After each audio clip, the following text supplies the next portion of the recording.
آدم علیہ السلام تخلیق پدې کې پورا شوی او تمام شوی او پدې ورځ مبارکه به الله قیامت هم برپا کوي او دې ته حج المساکین ویل شوی دی د غریبانو لپاره حج د سونه ثواب چې الله تعالی په حج باندې په عمره باندې یو مالدار او رئیس بنده ته ورکړي د یو غریب بنی آدم چې د جمعې په ورځ باندې اهتمام د سارې نو کې چې نن د جمعې مبارک ورځ د زنور کارونه نه کوم چې د جمعې مونږ شي الله وی فانتشروا فی الارض بیا زمکه کې خواري چې الله وابتغوا من فضل الله ای من رزق الله نو بیا رزق او فضل الله ولټوي نو ورځ د جمعې مبارک افضل ده او رسول پاک علیہ السلام الله پاک د ګل فرض پیدا کړي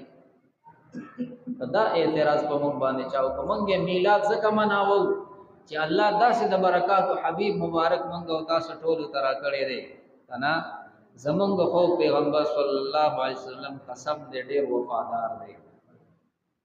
پر خپل امت ډېر مهربان او شفیق دی او د دې امت د پاره ډېر عظیم سخت او صحنه چې دینو دا برداشت کړی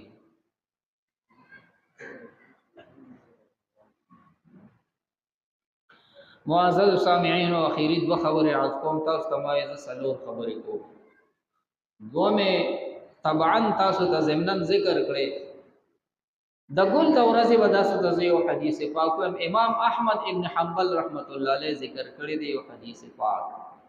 ان الله خلق الاشجار يوم الاثنين بشک الله رب الجلال اونې بوټي پیدا کړی دي د ګل پرز دا تاسو چې څومره اونې او بوټي وینئ زنګلات وینئ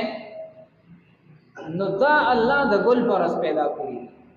په دې کې یو اشاره د معزز سامعین دې خبره ده موږ په کویږو ساده الفاظ دي څنګه چې دا بوټي او باغ مالیار غواړي کنه غواړي کنه تربیت دې کې او بوبو ولا ورکه او د دې په خدمت کې ګوټ چاري په پکې کې نو د دې نه سموده بعد باغ جوړ شي څنګه چې دا بوټي تربیت غواړي دا شان دي قوم او دي امت او دي انسانانو تربیت وغوښته وایي زبردست اشاره کوي څنګه چې دا بوټي او باغ تربیت غواړي دغه سي دا امت دا انسانانم تربیت غواړي نو الله رب الجلال د ګل پرز جناب محمد رسول الله صلی الله علیه وسلم څخه پیدا دا امت چې دی یو هادي او رهنما ته محتاج او الله په خپل غره او حبیب پیغمبر صلی الله علیه وسلم پیدا اخیری خبره دا عرض کوم تاسو توجه ټول غواړم کبار ملګری ناس دی او کدن ناسي داوا ډیر زیات قیمتي دی او دا قیمتي کې